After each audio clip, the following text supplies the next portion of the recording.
Listen carefully. Today we're going to talk about an artist who went from being the undisputed king of boy bands to a cautionary tale. Yes, Justin Timberlake. His story is a masterclass in how to go from adored superstar to the guy everyone's wondering if he should hang up his boots. But before we dive into that juicy story, let me ask you one thing.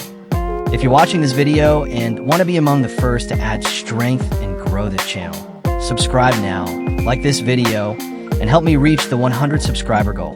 Thanks in advance. You know, it motivates me to keep dropping content like this.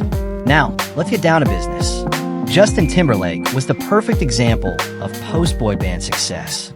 While the other members of NSYNC seemed doomed to nostalgia tours, he managed to make it big on his own. He had the voice, the charm, the genius producers, and the whole machine behind him. With Justified and then Future Sex/Love Sounds, he seemed untouchable. The transformation from little blonde boy to sophisticated pop star seemed natural. But over the years, the cracks appeared. First, his highly publicized breakup with Britney Spears. With his video for Cry Me a River, he painted her as the villain while the media was already destroying her. He rode the wave, she suffered. Then in 2004, the famous Super Bowl with Janet Jackson.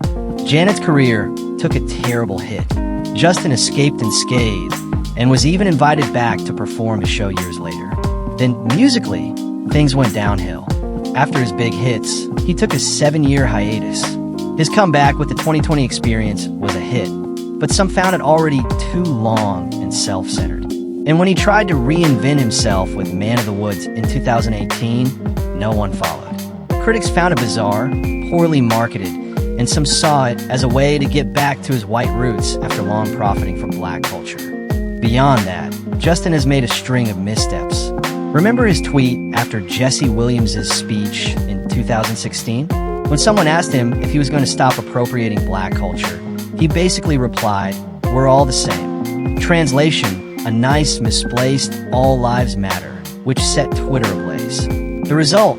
A hasty apology, but his credibility was already damaged. And then there are the recent problems. His concerts in 2025? A disaster. Disappointed fans, accusations of a lack of energy, lip-syncing, some even demanded refunds. It was later learned that he suffered from Lyme disease, but the damage was done. His aura as a performer had vanished. Add to that a drunk driving arrest in 2024 and compromising photos with a co-star while he was married to Jessica Biel. Let's just say his image as the perfect son-in-law took a real hit. Justin's problem is that he grew up in a bubble. Since he was a kid, he's been protected from any real questioning. The result? An oversized ego, a difficulty reinventing himself, and an inability to read the audience when the culture evolves. He remained trapped in a role of pop's golden boy, without ever truly finding a new path. Today, he's no longer the untouchable young prodigy. He's a 40-plus-year-old artist struggling to maintain his place in an unforgiving industry. And his trajectory reminds us of a truth.